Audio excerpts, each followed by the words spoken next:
کوئی چیز باہر سے آدمی میں داخل ہو کر اسے ناپاک نہیں کر سکتی، مگر جو چیزیں آدمی میں سے نکلتی ہے وہی اس کو ناپاک کرتی ہیں۔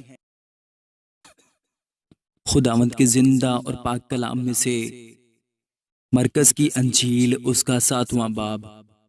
پھر فریسی اور بعض فقیہ اس کے پاس جمع ہوئے۔ وہ یروشلم سے آئے تھے اور انہوں نے دیکھا کہ اس کے بعض شاگرد ناپاک یعنی بن دھوئے ہاتھوں سے کھانا کھاتے ہیں، کیونکہ فریسی اور سب یہودی بزرگوں کی روایت کے مطابق جب تک اپنے ہاتھ خوب دھو نہ لیں نہیں کھاتے، اور بازار سے آ کر جب تک غسل نہ کر لیں نہیں کھاتے، اور بہت سی اور باتوں کہ جو ان کو پہنچی ہیں پابند ہیں، جیسے پیالوں اور لوٹوں اور تانبے کے برتنوں کو دھونا۔ بس فریسیوں اور فقیہوں نے اس سے پوچھا، کیا سبب ہے کہ تیرے شاگرد بزرگوں کی روایت پر نہیں چلتے بلکہ ناپاک ہاتھوں سے کھانا کھاتے ہیں؟ اس نے ان سے کہا، یسایا نے تم ریاکاروں کے حق میں کیا خوب نبوت کی کہ جیسا کہ لکھا ہے، یہ لوگ ہونٹوں سے تو میری تعظیم کرتے ہیں لیکن ان کے دل مجھ سے دور ہیں، اور یہ بے فائدہ میری پرستش کرتے ہیں کیونکہ انسانی احکام کی تعلیم دیتے ہیں۔ تم خدا کے حکم کو ترک کر کے آدمیوں کی روایت کو قائم رکھتے ہو۔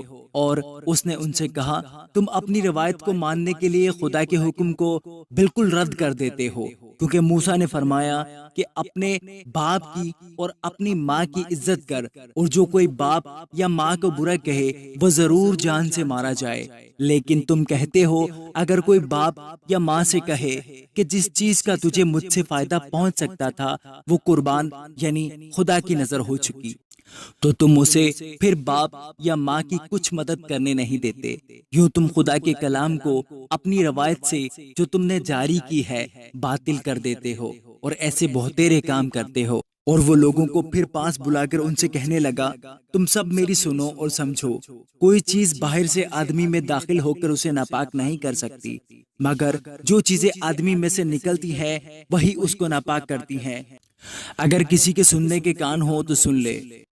اور جب وہ بھیڑ کے پاس سے گھر میں گیا تو اس کے شاگردوں نے اس سے اس تمثیل کے معنی پوچھے۔ اس نے ان سے کہا، کیا تم بھی ایسے بے سمجھ ہو؟ کیا تم نہیں سمجھتے کہ کوئی چیز جو باہر سے آدمی کے اندر جاتی ہے اسے ناپاک نہیں کر سکتی، اس لیے کہ وہ اس کے دل میں نہیں بلکہ پیٹ میں جاتی ہے اور مزبلہ میں نکل جاتی ہے۔ یہ کہہ کر اس نے تمام کھانے کی چیزوں کو پاک ٹھہرایا۔ پھر اس نے کہا، جو کچھ آدمی میں سے نکلتا ہے وہی اس کو ناپاک کرتا ہے، کیونکہ اندر سے یعنی آدمی کے دل سے برے خیال نکلتے ہیں، حرام کاریاں، چوریاں، خون ریزیاں، زناکاریاں، لالچ، بدیاں، مکر، شہوت پرستی، بد نظری، بدگوئی، شیخی، بے وقوفی، یہ سب بری باتیں اندر سے نکل کر آدمی کو ناپاک کرتی ہیں۔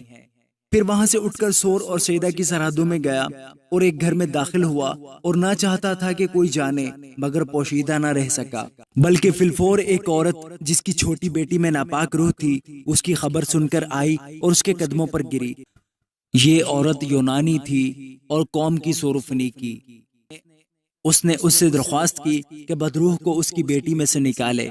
اس نے اس سے کہا، پہلے لڑکوں کو سیر ہونے دے، کیونکہ لڑکوں کی روٹی لے کر کتوں کو ڈال دینا اچھا نہیں۔ اس نے جواب میں کہا، ہاں خداوند، کتے بھی میز کے تلے لڑکوں کی روٹی کے ٹکڑوں میں سے کھاتے ہیں۔ اس نے اس سے کہا، اس کلام کی خاطر جا، بدروح تیری بیٹی سے نکل گئی ہے۔